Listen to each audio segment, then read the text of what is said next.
সবাই দেখেন কাকে ধরে নিয়ে এসেছি, দেখেন সেই ইমরান আর হইলো সেই হুজুর যে প্রবাসীদেরকে নিয়ে উল্টাপাল্টা কথা বলেছিল, এখন মাপ চাইতেছে। আপনারা কি মাপ করবেন কিনা এইটার মধ্যে তা জানিয়ে দেবেন। আপনারা দেখেন এখন আমি প্রবাসী ভাইদের কাছে মাপ চাই।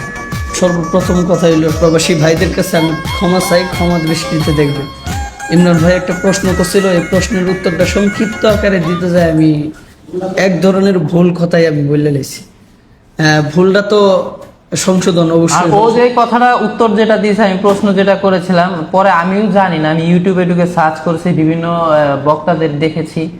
এখন কথা হচ্ছে মানুষ মাত্র তো ভুল হয়, তো সে যেহেতু তার ভুল বুঝতে পারছে, এখন এটাই সকলের কাছে আমি ক্ষমা চাই, ক্ষমা দৃষ্টিতে দেখবেন এবং আমাকে ভুল ধরায়া দিবেন, আমি যেন সংশোধনের রাস্তায় থাকতে পারি। আমি নিজেও বিষয়টা ইউটিউবে পরে দেখার পরে বিষয়টা জানতে পারলাম, এতটুকুই। তো উত্তর আমার কথা হলো, তুই বেটা হুজুর মানুষ, তুই কেন যাবি হলো বউ ব্যবসায়ী ইমরানের সাথে?